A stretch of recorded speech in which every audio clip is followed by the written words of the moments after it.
السلام علیکم ورحمۃ اللہ وبرکاتہ۔ امید کرتا ہوں ناظرین آپ سب خیریت سے ہوں گے، ٹھیک ہوں گے۔ اللہ تعالیٰ آپ سب کو شاد و آباد رکھے۔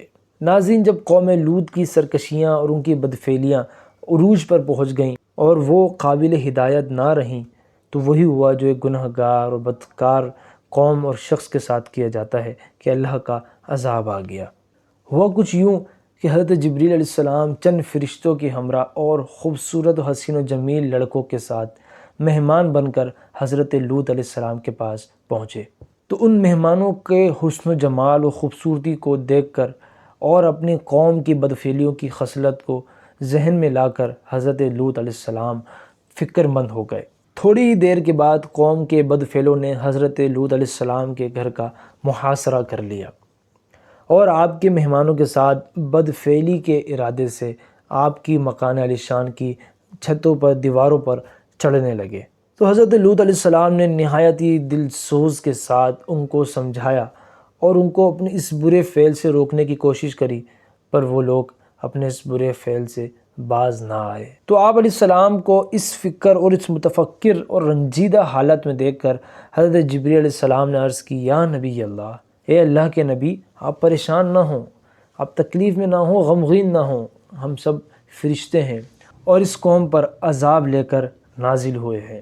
آپ بس مومنین کو، جو آپ پر ایمان لے کر آئے تھے، نیک لوگ تھے، ان کو اور اپنے اہل و عیال کو ساتھ لے کر صبح ہونے سے پہلے اس بستی سے دور تشریف لے جائے، اور خبردار کوئی بھی شخص پیچھے مڑ کر نہ دیکھے، ورنہ وہ بھی عذاب میں گرفتار ہو جائے۔ چنانچہ حضرت لوط علیہ السلام اپنے مومنین کو ساتھ لے کر اور اپنے اہل و عیال کو ساتھ لے کر اس بستی سے دور تشریف لے گئے۔ اس کے بعد جو ناظرین ہوا وہ بہت ہی دلربا ہے اور دل خراش واقعہ ہے، اور ایک اگر اس سے عبرت لی جائے تو واقعی میں عبرت لینے والا منظر ہے کہ اس کے بعد اس قوم کے ساتھ کیا کیا۔ حضرت جبریل علیہ السلام نے اس قوم کی 5 بستیوں کو اپنے پروں پر اٹھایا اور آسمان کی طرف آپ پرواز کر گئے، اور کچھ پرواز کرنے کے بعد آپ نے ان 5 کی 5 بستیوں کو زمین پر الٹا پھینک دیا، الٹ دیا ان 5 کی 5 بستیوں کو۔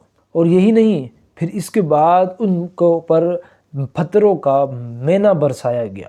جی ہاں، ہر شخص کے اوپر پتھروں کا مینہ برسا، اور اتنے شدید قسم کے اور اتنے پریشرائز پتھر تھے کہ اس قوم کی لاشوں کے پڑخچے اڑ گئے۔ اچھا، عین اس وقت جب یہ واقعہ ہو رہا تھا، وہ شہر الٹ پلٹ ہو رہا تھا اور اب کا عذاب ان پر نازل ہو رہا تھا، تو حضرت لوط علیہ السلام کی بیوی تھی، اس کا نام وائلہ تھا، وہ بھی منافقہ تھی اور اپنے قوم کی جو بدکاریاں بدفعلیاں تھیں اس سے محبت رکھتی تھی۔ اللہ کا کرنا کچھ ایسا ہوا کہ اس نے پیچھے مڑ کر دیکھا، وہ کہا، ہائے میری قوم، ہے میری قوم کا کیا ہوا؟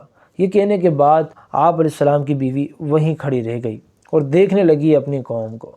اس کے بعد اللہ تبارک تعالیٰ کے عذاب کا ایک پتھر اس کے اوپر بھی آ کر گرا اور وہ بھی ہلاک ہو گئی۔ تو رب تعالیٰ نے یہ سارا واقعہ اپنی پاک کلام قرآن مجید کی پارہ 8 اور سورہ اعراف کی آیت نمبر 83 سے 84 کے درمیان اس کو بیان فرمایا ہے۔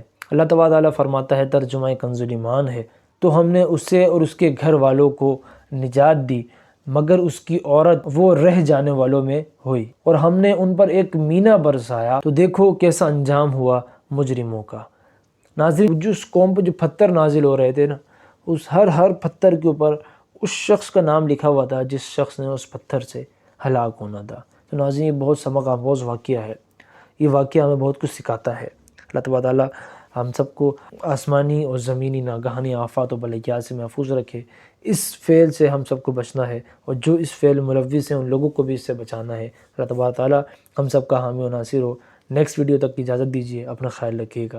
السلام علیکم ورحمۃ اللہ۔